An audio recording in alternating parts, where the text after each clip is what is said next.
Good morning dear student. आज हम start करेंगे chapter 14 respiration in plants. Plant में रेस्पिरेशन की प्रोसेस कैसे चलती है, कौन कौन से टॉपिक के बारे में हमने डिस्कस करना है। टू प्लांट ब्रीथ, क्या पेड़ पौधे सांस लेते हैं। ग्लाइकोलिसिस की प्रोसेस, फर्मेंटेशन की process, aerobic respiration, the respiratory balance sheet, amphibiotic bio amphibolic pathway, respiratory quotient. ये सारे टॉपिक्स के बारे में हमने इसमें डिस्कस करने हैं। तो आइए स्टार्ट करते हैं। All of us breathe to live, but why is breathing so essential to life. हम में से सब क्या करते हैं, जीवित रहने के लिए ब्रीथिंग करते हैं।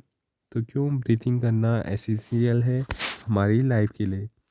What happen when we breathe, क्या होता है जब भी हम ब्रीथिंग करते हैं। Also do all living organism include plant and microbes breathe, क्या सारे के सारे ऑर्गेनिज्म, चाहे हम माइक्रोब्स की बात करें या फिर हम प्लांट की बात करें, वो भी ब्रीथ करते हैं। इफ सो हाउ, अगर करते हैं तो कैसे। All living organism need energy for carrying out daily life activities, जितने भी ऑर्गेनिज्म हैं वो क्या करते हैं, उनको आवश्यकता होती है एनर्जी की अपने डेली एक्टिविटीज़ को करने के लिए। B it absorption, transport, movement, reproduction and even breathing. तो इन सारी प्रोसेस के लिए हमें किस चीज़ की आवश्यकता होती है, एनर्जी की आवश्यकता होती है। Where does all this energy come from, तो इन सारे वर्क करने के लिए हमारे अंदर एनर्जी कहाँ से आती है। We know when we eat food for energy, we know we eat food for energy, but how is this energy taken from food। हम क्या करते हैं, हम एनर्जी के लिए फूड को ईट करते हैं, लेकिन उस एनर्जी को कैसे कंज्यूम किया जाता है हमारी बॉडी के द्वारा। How do how is this energy utilize, इस एनर्जी का यूज़ कैसे होता है बॉडी के अंदर। Do all food give the same amount of energy, क्या सारे के सारे फूड सेम अमाउंट में एनर्जी प्रोवाइड करते हैं। डू प्लांट ईट, क्या प्लांट खाना खाते हैं। What do plant get their energy from, तो प्लांट अपनी एनर्जी कहाँ से प्राप्त करते हैं। And micro organism for their energy required do they eat food, ऐसे ही माइक्रो ऑर्गेनिज्म अपनी एनर्जी की रिक्वायरमेंट को कैसे पूरा करते हैं, क्या वो भी खाना खाते हैं। You may wonder at the several question raised above, आप इन सारे क्वेश्चन के बारे में पढ़ करके थोड़ा आश्चर्य में पढ़ेंगे। They may seems to be very disconnected, but in reality the process of breathing is very much connected to the process of release of energy from food। तो हम जानेंगे कि जो प्रोसेस है ब्रीथिंग की वो कहीं ना कहीं कनेक्टेड है रिलीज ऑफ एनर्जी वाले प्रोसेस से, यानी कि जब हम ब्रीथिंग करते हैं तभी हमें एनर्जी भी मिल पाती है। Let us try and understand how this happens, हम ये जानने की कोशिश करेंगे कि कैसे एनर्जी को कंज्यूम किया जाता है प्लांट की बॉडी के द्वारा। All the energy required for life processes is obtained by oxidation of some micromolecule that we call food। तो हमारे अंदर जितनी भी एनर्जी रिक्वायर्ड होती है लाइफ प्रोसेसेस के लिए, उन सबको हम ऑब्टेन करते हैं किस चीज़ से, ऑक्सीडेशन ऑफ मैक्रोमोलिक्यूल्स। हमने बायोमोलिक्यूल चैप्टर में पढ़ा था कि दो टाइप के मॉलिक्यूल्स पाए जाते हैं बायोमोलिक्यूल्स, एक होते हैं मैक्रोमोलिक्यूल्स और दूसरे micromolecules.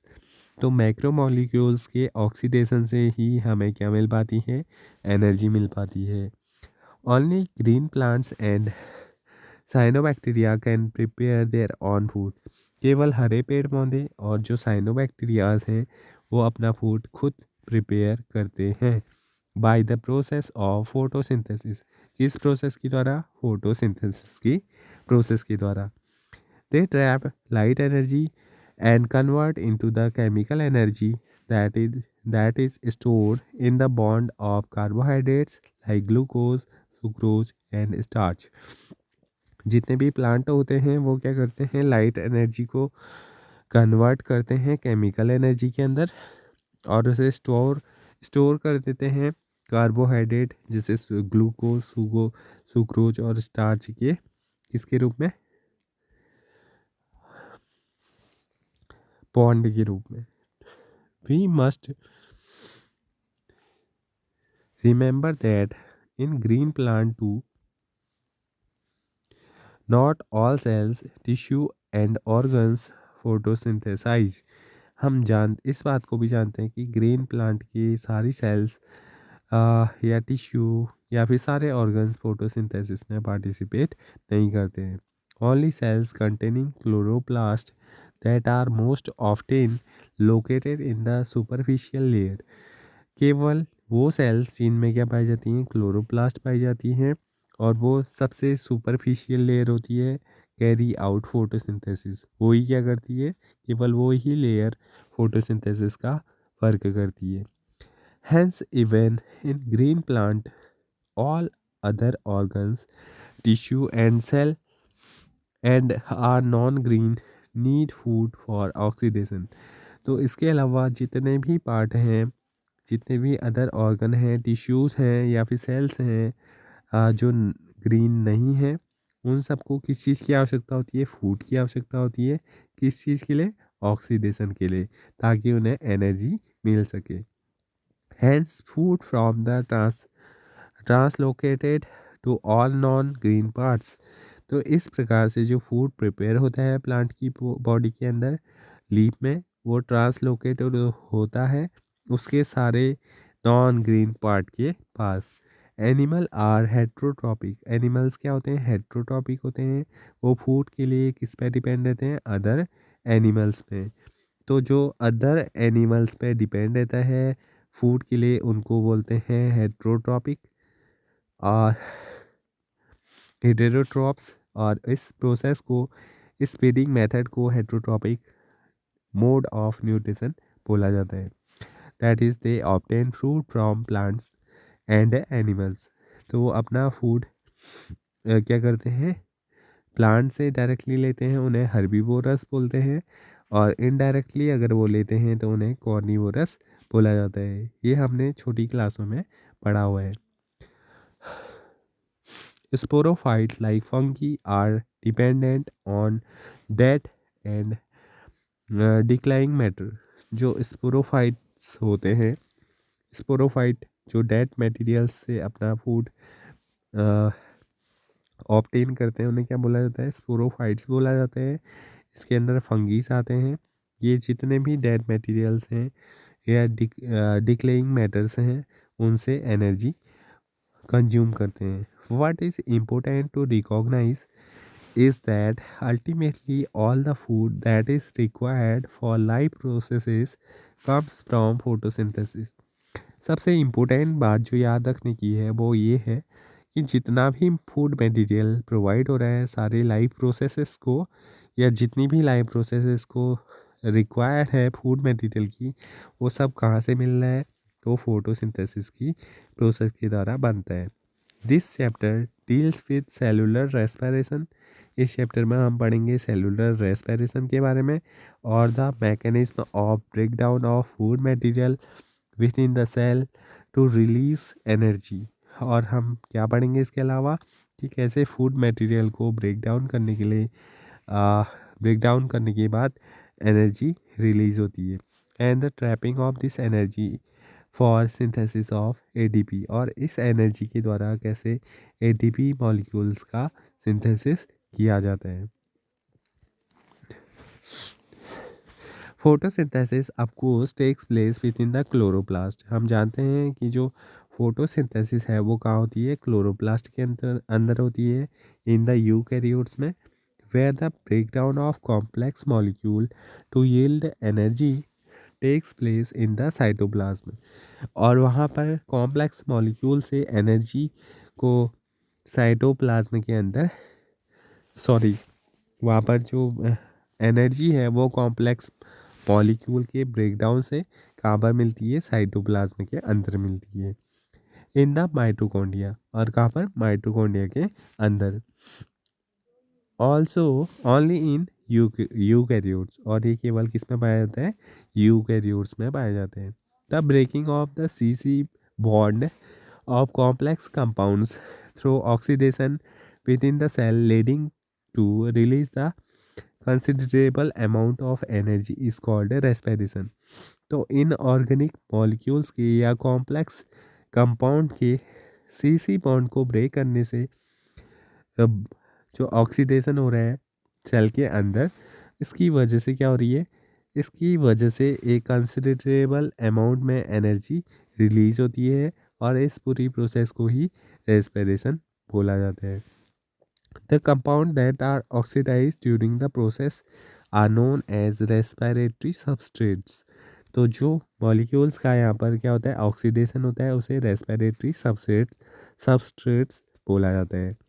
Usually carbohydrate are oxidised to release energy. Generally क्या होता है, प्लांट की बॉडी के अंदर कार्बोहाइड्रेट्स ही ऑक्सीडाइज्ड होते हैं और एनर्जी को रिलीज़ करते हैं। But proteins, fat and even organic acid can be used as respiratory substrate.